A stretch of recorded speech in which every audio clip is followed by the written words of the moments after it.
Today, for the first time, Donald Trump took the stand in one of his many trials. Not the two federal trials, not the Georgia racketeering trial, not the hush money trial, the civil fraud trial underway in Manhattan right now.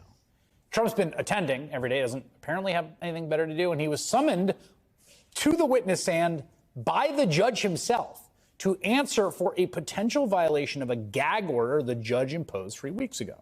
That gag order came after Trump posted a photo to social media of the court's clerk attacking her. And the gag order banned Trump from, reasonably, I'd say, quote, posting or speaking publicly about the judge's staff. Well, this morning, Trump went to the cameras outside the courtroom and he said this. If we had a jury, it would have been fair, at least, even if it was a somewhat negative jury, because no negative jury would vote against me. But this judge will, because this judge is a very partisan judge, with a person who's very partisan sitting alongside of him, perhaps even much more partisan than he is. He said the judges with a partisan person sitting alongside him. The judge took issue with that comment, summoned Trump to the witness stand to answer for it. He asked him, quote, to whom were you referring when you said the person sitting alongside of him? You and Cohn, Trump said. The judge asked, are you sure you didn't mean the person on the other side of me, my principal law clerk? Yes, I am sure. Later, the judge asked Trump, quote, don't you always refer to Michael Cohen as Michael Cohen? No, Trump said. His attorneys jumped in to help him out, with Chris Kise insisting many things even worse than that. Alina Habba adding, quote, yes, Your Honor, I can confirm that much worse. The judge then made his decision, and I quote the judge here, as the trier of fact, I find the witness is not credible that he was referring to my law clerk, who is principal law clerk, who is sitting much closer to me, who doesn't have a barrier, whom I believe has been accused by the defendant of being partisan or Democrat or partisan Democrat. I hereby fine you $10,000, which is on the low side, to be paid within 30 days to the lawyer's fund for client protection. Now, about 45 minutes after that, the judge denied a motion by Trump's lawyer. And to the apparent surprise of his attorneys, Trump stormed out of the courtroom with Secret Service chasing behind. Irate and red-faced, he stopped, only to talk to the scrambling cameras outside the courtroom. The witness just admitted that we won the trial, and the judge should end this trial immediately. Thank you. The witness admitted no such thing. Joining me now are two people who were in the courtroom for that incredible scene in different roles. Former federal prosecutor Danya Perry, who represents Michael Cohen, and MSNBC legal analyst Lisa Rubin. I feel like in the times that I've reported from court, I have occasionally witnessed dramatic scenes, but largely it's actually been pretty boring and rote and not like television. Today was wild. Today, as Danya and I were discussing before we came on set with you, was a little bit like watching Legally Blonde. For our viewers who know this movie well, there's a moment at the end of the movie where a witness on the stand breaks down, admits to a crime, and then the judge essentially rules the trial over because Elle Woods' client is not guilty. And that is exactly what Cliff Robert, who represents the Trump sons, expected to happen today. He moved for what's called a directed verdict. That's asking the judge basically truncate the trial, end it now, and fine for us. And he didn't do that. But that's what they expected to happen. And they honestly seemed surprised. And Trump seemed just downright angry that that's not what happened. It was definitely like television or a film. So your client, was he in the room today as well? He was. He started the day on the stand, right? He was on the stand almost the entire day, other than for the portion of the day where the judge found Mr. Trump not credible. Right. So what happens is Trump comes out and says that thing, right?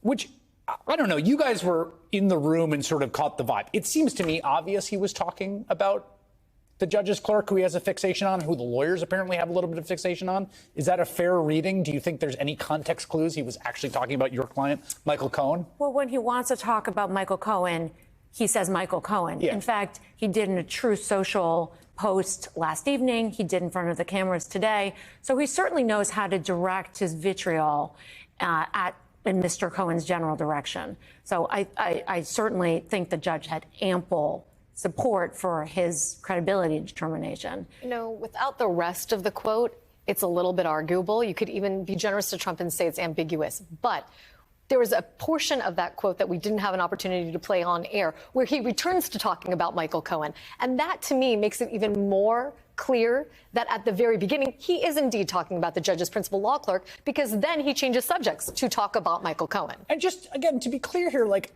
just you guys putting on your, like, experience in a courtroom. I mean, going after a judge's clerk, posting them on social media when you are a person who, when you draw attention to people, often they will have security concerns.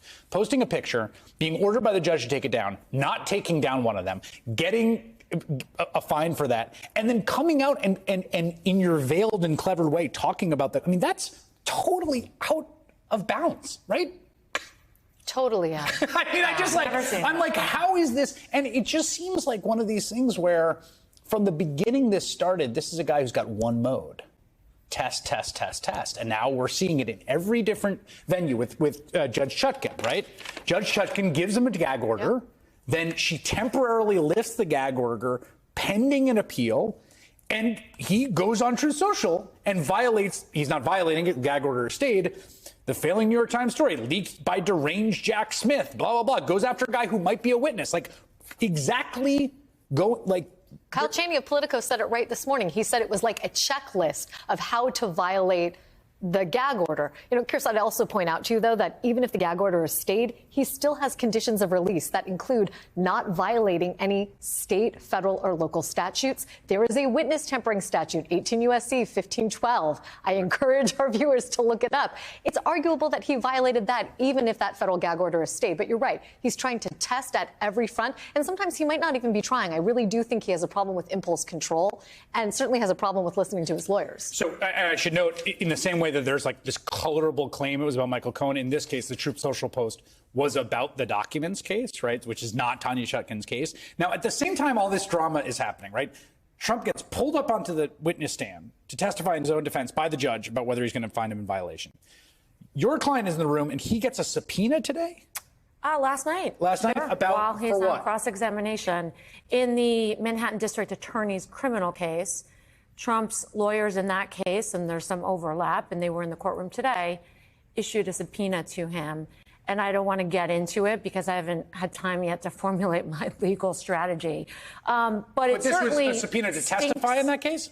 For documents. For documents. Yeah, documents that, you know, clearly it has the stink of witness intimidation once again, at least to me.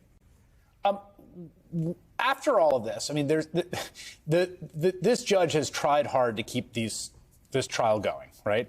And there's been back and forth about the different arguments that are made. Where is the trial now in terms of its arc? There are about 27 witnesses that the New York Attorney General intends to put on. I'd have to go back to the list to see where we are. I don't think we're halfway through that yet. Wow.